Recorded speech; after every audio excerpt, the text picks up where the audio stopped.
sitting there among you, ladies and gentlemen, that serve as our council today, I would be wondering what my position would be 1 year from now when an election is held, and how many of you might have a chance for re-election.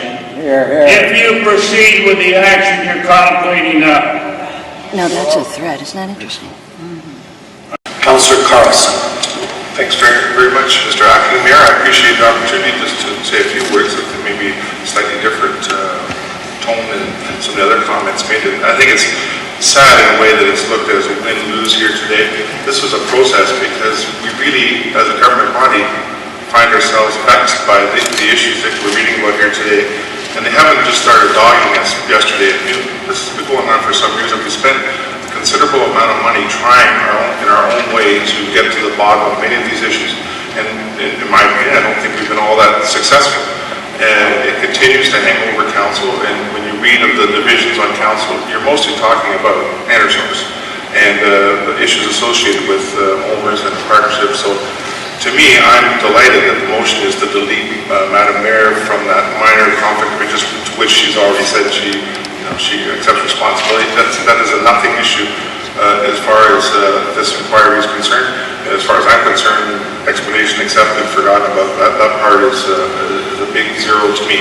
So because it's so obvious from the heartfelt response from the folks here today that this appears to be a first-class witch hunt, must be Halloween, too much on the witch stuff, that we need to, if this helps defocus that and gets us on the other issues, which I'm afraid the media find a lot less interesting than going after dear old Hazel, the kind of stuff about governance and ownership and shares puts most people to sleep.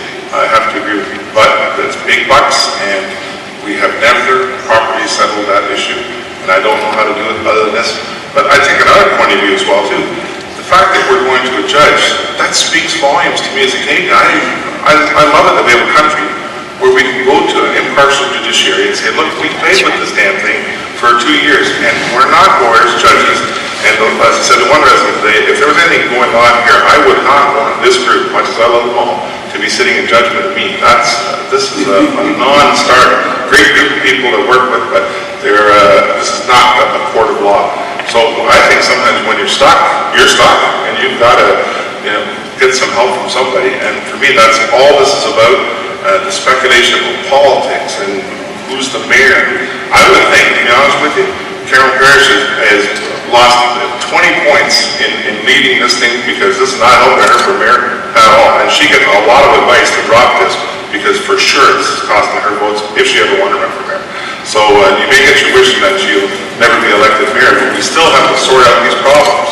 And that's why I'm supporting it. Nothing to do with the mayor. I've known her. I'm trying to think when I first met Hazel, I was probably 3 years old or something. I have no interest in any vexatious action against her. But by golly, I don't know what else to do. I guess you could hire a consultant. We've done all the consultant stuff. We've asked for outside lawyers.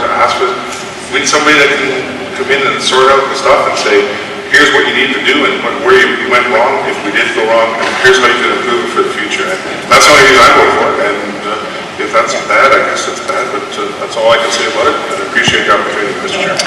Thank you, Councillor Mullin.